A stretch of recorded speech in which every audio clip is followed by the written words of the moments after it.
Les postos, on se retrouve avec Nono pour débriefer cette victoire du Paris Saint-Germain, 7-0 contre Pays de Castel. Le Paris Saint-Germain a fait le travail, quintuplé de Kylian Mbappé qui n'est plus à 4 buts, qui n'est plus qu'à 4 buts du record d'Edinson Cavani qui était de 200 buts. Alors Nono, d'abord, qu'as-tu pensé du match? Qu'as-tu pensé de cette victoire écrasante? Qu'as-tu pensé du quintuplé de Kylian Mbappé qui se rapproche du record d'Edinson Cavani? Est-il devenu une légende? Premier joueur parisien, premier joueur dans l'histoire du Paris Saint-Germain à marquer 5 buts dans un seul match. Ça n'a jamais été fait. Donc très clairement, c'est quand même à saluer. Il y a eu un but de Solaire, un but de Kylian Mbappé. Tes tops, tes flops, tes impressions? Eh ben, anecdotique, Sacha, rien à retirer de ce match. Bon, d'accord, Mbappé, il en plante 5. Ok, il se rapproche de Cavani. Par contre, une très grosse inquiétude, et je vais poser la question dès ce soir. Neymar hors de forme, attitude détestable. Est-ce qu'il va falloir le mettre titulaire contre le Bayern? Voilà la grosse question que je pose ce soir. Et pour en finir sur le match, bon ben écoute, anecdotique, les amateurs ont tout mis pendant, ils avaient 30 minutes dans les jambes pour résister, et dès que le premier but est arrivé, ça a été la suite, quoi. Alors moi j'ai donné ma réponse, mais je vais quand même te poser la question. Est-ce une victoire normale? Victoire normale, galop d'entraînement, ben, c'est tout ce qu'il y a à dire, hein. Vraiment anecdotique ce match, pas grand-chose à retirer. Bon, ben, on va retenir les 5 buts d'Mbappé et comme je l'ai dit, la méforme totale de Neymar. Alors j'en ai retiré quelque chose quand même de ce match, en plus de la méforme de Neymar. Mbappé plante 5 buts. Et si je me rappelle bien, l'année dernière, Paris avait gagné un match 3-0 contre une équipe du même calibre en mettant un triplé. C'est-à-dire que si tu réfléchis, si Mbappé n'est pas là ce soir, est-ce qu'il y a vraiment 7-0 à l'arrivée? Oui, il y aurait eu quand même une grosse victoire, je pense. Eh ben moi je pense pas.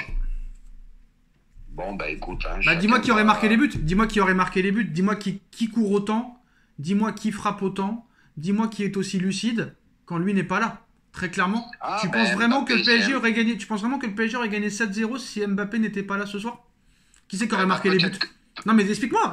Dis-moi qui aurait marqué les buts. Je vais t'expliquer. Voilà. Peut-être que ça aurait fini par un 2 ou 3-0. Je suis d'accord avec toi là-dessus. Bon, mais maintenant, faut pas non plus en faire des tonnes. Non, mais 3-0 et 7-0, c'est pas la même chose. Regarde le match contre Châteauroux. Mbappé n'est pas là, tu galères 3-1. Là, il est là, tu gagnes 7-0. Je suis désolé. Châteauroux, pour moi, c'est une équipe amateur, elle va descendre en 4ème division. Ouais. Donc, à un moment donné, tu te dis que ce gars-là est vraiment le maillon fort, que beaucoup le détestent, alors qu'il fait toujours 9 matchs sur 10 très bons, et que quand il fait un mauvais match, tout le monde lui tombe dessus. Donc moi, je trouve ça pas acceptable, et c'est peut-être l'un des seuls joueurs professionnels au Paris Saint-Germain, à l'heure où on parle. Je suis désolé. Eh ben moi, je veux dire autre chose par rapport à toi. Je veux dire tout simplement, Mbappé respecte le football, tout simplement. Voilà, et les autres ne le respectent pas. Comme tu as dit, Neymar, c'est une catastrophe. Il est insupportable. Encore un carton jaune ce soir. Continue à le défendre. Qu'est-ce que vous voulez? Le calendrier du Paris Saint-Germain est incroyable. Nono, je pense que tu as eu l'image et le calendrier sous tes yeux. Le 8 février, OM Paris Saint-Germain au Vélodrome en Coupe de France. 4 jours plus tard, le 12 février, Monaco Paris Saint-Germain. Monaco qui est en pleine bourre. 3 jours après, Monaco PSG Bayern au Parc des Princes. 8e de finale aller de Ligue des Champions. 5 jours après le Bayern, PSG Lille. Lille qui est en pleine bourre.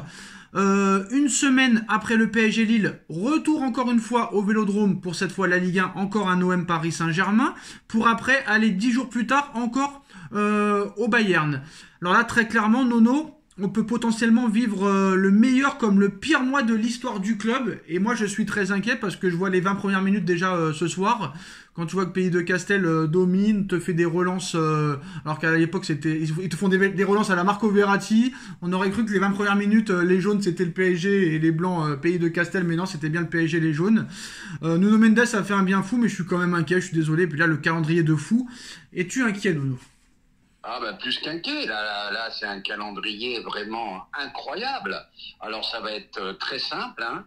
Soit on se remet à niveau et on fait comme on dit dans notre jargon, on fait un canter et c'est une très très belle période pour le PSG, ou soit ça sera une descente aux enfers. Mais voilà, il faudra mettre tous les ingrédients. Là, tu vas rencontrer que des équipes avec beaucoup d'intensité. Il va falloir quand même produire autre chose. Alors très clairement, non, moi je vais t'expliquer, hein, je vais donner une leçon tactique à Monsieur Galtier. Moi, c'est simple, soit je fais jouer Neymar au milieu, ou soit je le mets sur le banc. Parce que le gars, offensivement, n'apporte strictement plus rien. Il faut en être conscient, que vous soyez fan ou pas, que vous soyez pro-Neymar ou pas, il faut arrêter à un moment donné. Si t'aimes le Paris Saint-Germain, avec ce mec-là, tu peux pas avancer. Très clairement, le mec, il a décidé de plus jouer. Est-ce qu'il va monter son niveau de jeu face au Bayern ou face aux autres équipes? Moi, je pense que contre Marseille, il fera rien. Contre Monaco, il fera rien. Peut-être qu'il fera quelque chose contre le Bayern. Mais je trouve qu'il est plus utile, peut-être, dans un poste de numéro 8, où très clairement, il redescend et il peut proposer quelque chose. Mais apparemment, Galtier a décidé de jouer en 4-4-2 maintenant. Mais pourquoi pas un 4-4-2 en losange et mettre un attaquant en plus si jamais il voulait laisser Neymar. Parce que très clairement, le mec n'apporte rien. Et ça va être le maillon faible. Et ça va être très clairement un encombrement. Parce que le mec, c'est un fardeau. Le mec, il reste 3 heures par terre. Alors qu'il prend des petits tirages de maillot. Il est insupportable. Il est insupportable. Il prend plus de cartons jaunes que Marco Verratti. Je ne savais même pas que ça pouvait exister. Le mec, il se bat avec des amateurs. Il veut boxer avec des amateurs. Non, il veut se taper. Le mec, il a 31 ans. 31 ans. 31 ans. Il n'a pas 21 ans, il a 31 ans. Comment tu peux vouloir te taper avec des joueurs amateurs? Comment tu peux rester autant par terre en train de simuler? Et en plus, ça se retourne contre toi. T'as pris 5 cartons jaunes en 6 matchs et un carton rouge. Ce mec est complètement débile ou quoi? Eh ben Sacha, moi je vais te dire quelque chose, c'est plus une question de position. Et Dieu sait que je l'ai défendu, Neymar. Et Dieu sait que j'ai adoré son début de saison. Mais l'après-Coupe du Monde est catastrophique pour lui. Là, faut dire les choses. C'est plus une question de position, il est hors de forme. Voilà, tout simplement. Parce qu'un Neymar en forme, on en aura toujours besoin. Mais un Neymar dans cet état-là, eh ben, je redis encore une fois, je me répète, Galtier, faut qu'il sorte ses couilles. Et contre ces grosses équipes, eh ben, il va falloir le mettre sur le banc. Ouais, j'ai l'impression qu'on lui laissera pas faire de le mettre sur le banc. Alors Nono, s'il le fait pas, c'est qu'il est comme les autres. Alors Nono, voilà, je vais en choquer certains. Et enregistrez bien ce que je vais dire. Hein. Enregistrez bien et vous pouvez le partager n'importe où. Timothée Pembele, Nono, très très bon à droite. Pourquoi pas? Parce que moi, franchement, Hakimi, moi, il me plaît pas. Je vous dis la vérité, il me plaît pas. Très clairement, Mukiele, c'est dommage qu'il soit blessé. Parce que moi, j'aurais mis Mukiele titulaire contre le Bayern. Mais Timothée Pembele, par exemple, a fait des choses que, par exemple, ne faisaient pas, par exemple, d'autres joueurs contre des équipes amateurs. Je voudrais bien revoir Timothée Pembele en Ligue 1, Nono à droite. Mais je pense qu'on le reverra pas. Mais intéressant ce soir. D'accord, c'est une équipe amateur. D'accord, on peut pas en tenir compte. Mais quand même, je l'ai trouvé intéressant. Bon dribbleur, ça centrait, ça passait. J'ai trouvé bien. Et surtout, le retour de Nuno Mendes fait un bien fou aussi. Hein. Nuno a retrouvé ses jambes, hein, tu as vu sur le premier but, une accélération, la mobilette est en train de revenir. La très bonne gestion de Galtier, par contre, 45 minutes, il revient de blessure, voilà, c'est bien. Ça, c'est bien joué, par contre. Bon, quant à Pembele, moi, je reste sur la réserve quand même, parce que bon, hein, on a rencontré une régionale 1, et ben pourquoi pas, peut-être le voir en Ligue 1 contre Reims. Alors Nono, on va passer vite aux grosses infos de la journée, qu'on n'a pas pu en parler aujourd'hui. Alors le PSG envisage bien de faire une offre pour Milan Skriniar dès cet hiver, sinon le plan sera pour l'été prochain dans le cadre d'une arrivée libre. Alors pour rappel, hein, l'agent de Milan Skriniar a annoncé cet après-midi qu'il ne prolongera pas son contrat à l'Inter de Milan. Pour l'instant, il n'y a pas cette possibilité. Ceux qui le connaissent savent son professionnalisme et sa loyauté. Il honorera toujours le maillot du club quoi qu'il arrive. Moi, je pense, Nono, tu me diras vite ton avis, je pense que quoi qu'il en soit, même si Paris fait une offre et que l'Inter l'accepte, je pense que Skriniar va finir la saison là-bas. Pourquoi? Parce que pourquoi le mec se priverait d'une prime à la signature dans 6 mois alors qu'il ne l'aurait pas cet hiver? On est d'accord? C'est ça qui me fait peur. Je pense qu'il va peut-être préférer la prime à la signature. Mais bien sûr. Mais moi, je dis tout simplement, il y a une urgence absolue. C'est ça. Faut qu'il s'arrange avec lui et qu'il trouve le moyen qu'il puisse arriver là très très bientôt. Alors Nono, on nous a annoncé cet après-midi que Messi ne voulait pas rester au Paris Saint-Germain, que la victoire en Coupe du Monde aurait tout changé pour lui, qu'il a changé d'avis, qu'il voudrait voir d'autres options et qu'il ne voudrait pas prolonger. Ça a parlé toute l'après-midi et comme tu sais, quand c'est des médias espagnols, faut toujours prendre ça avec des pincettes. Donc situation de Messi dans l'après-midi, il souhaite finalement ne pas prolonger au Paris Saint-Germain selon Gérard Romero. Info très vite démentie par Arthur Perrault de RMC Sport. Jusqu'à tout récemment, la tendance était un accord verbal pour une prolongation au Paris Saint-Germain, avec les modalités encore à définir. Moi d'accord, Nono, je veux bien qu'on dise que les Espagnols sont des menteurs, sont des escrocs, mais si Messi aurait voulu prolonger, l'aurait pas-il déjà fait? Bon, ben ça, je pense qu'il l'aurait déjà fait. Il y a encore un petit doute sur la situation de Léo. Bon, quant aux fake news espagnoles, j'en ai vraiment plein le cul. Est-ce que c'est vraiment une fake news? Est-ce vraiment une fake news? Eh ben, on le verra par la suite. Et je vais te dire, je serais vraiment très, très déçu. Et tu sais que c'est mon joueur préféré, hein, je l'ai dit assez souvent.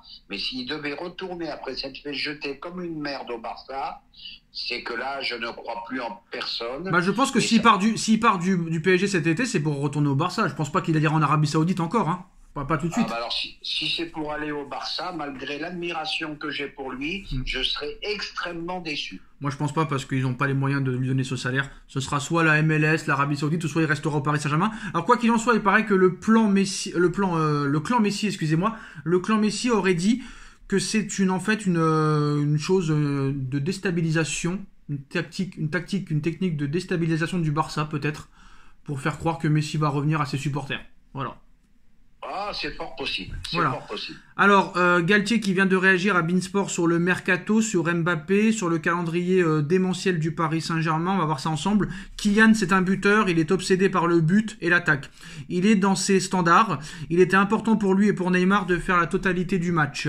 Skriniar au Paris Saint-Germain cet hiver. Je ne peux pas vous dire s'il viendra cet hiver ou cet été. C'est un joueur qui a été suivi longtemps. On pensait l'avoir cet été, donc ça veut dire peut-être qu'il le veut, c'est directement là je pense. Marseille en 8e, on va y aller avec beaucoup de détermination, d'autant qu'on les rejouera peu après. Le calendrier est ainsi fait, je dis bien malheureusement, il est ainsi fait, mais on doit jouer sur tous les tableaux. Qu'est-ce que ça veut dire Nono? Le calendrier est ainsi fait, je dis bien malheureusement. Malheureusement pourquoi? T'aurais voulu rencontrer qui? C'est comme ça, hein, c'est comme ça que ça marche. On dirait qu'il a peur, le gars. Eh ben, il n'y a pas de morale, malheureusement. C'était un tirage au sort. Eh ben, c'est l'OM. Il faut aller au. Non, mais il parle du calendrier. Il parle du calendrier, c'est-à-dire que tu rencontres 3 grosses équipes en Ligue 1 comme par hasard. Tu rencontres le Bayern entre-temps dans le même timing. Et tu rencontres encore une plus de fois l'OM. C'est-à-dire que le gars n'est pas confiant du tout. Et moi, je suis désolé, tu vois les 20 premières minutes. T'as bien vu au bout de 22 minutes comment il a pété un câble sur le banc. Au moins il pète un câble. Pochettino ne pétait jamais un câble. Lui au moins il pète un câble. Lui au moins n'est pas une statue. Il n'est pas immobile. Au moins il bouge un petit peu. Ah bah j'ai vu que les 20 premières minutes, il était blanc comme un linge. Je pense même qu'il commençait peut-être à s'inquiéter un peu. Et je vais te dire que moi j'étais pas mieux. Hein. Les 20 premières minutes, oulala, une régionale 1, j'étais mort de rire. Hein. Bon, maintenant, il faut voir, les bons matchs vont arriver, et puis il faut arrêter de penser au calendrier, il faut gagner tous les matchs. Et puis par contre, Nono, faut m'expliquer la gestion de Warren Emery ce soir, qui est incompréhensible. Faut m'expliquer. Ouais, ça faudra m'expliquer aussi. Voilà. Je croyais qu'il avait le niveau. Non, c'est pas ça le truc. Mais non, c'est pas ça le truc, c'est que le mec le met pas titulaire contre Angers dernier, ne le met pas titulaire contre Pays de Castel régional 25. Mais par contre, il te le met titulaire contre Rennes, qui est 3e ou 4e de Ligue 1. Il y a un petit problème dans l'énoncé, non? Bah, gestion incompréhensible, hein. Je le dis et je le répète, c'est bien lui qui a annoncé qu'il était capable de jouer en Ligue 1 et en Ligue des Champions. Et ben, il le met pas en Coupe de France contre le Pays de Castel. Va comprendre. Et pour finir, Nono, Sadio Mané sera officiellement forfait pour le match aller contre le Paris Saint-Germain. Donc pas de Mané pour le Bayern. Pas de Mazraoui normalement qui devrait être forfait aussi pour le match aller. Et Neuer et Lucas Hernandez fin de saison. Est-ce que le PSG peut quand même s'en sortir avec maintenant qu'il y a 4 gros joueurs qui ne seront pas là? Est-ce qu'il y a plus de chances pour le PSG après ça? Ben, on en est arrivé là, voilà. Les seules bonnes nouvelles, c'est les blessures du camp adverse, le Bayern. Donc ça veut dire ce que ça veut dire. Mais malgré tout, ça va être très très très difficile. Comment ça veut dire ce que ça veut dire? Ça veut dire ce que ça veut dire. On commence à être content des blessures du club adverse. Ça veut dire que bon, ça nous donne une petite chance de peut-être passer. Moi, je pense qu'il faut dire dans l'état qu'on est en ce moment, quoi.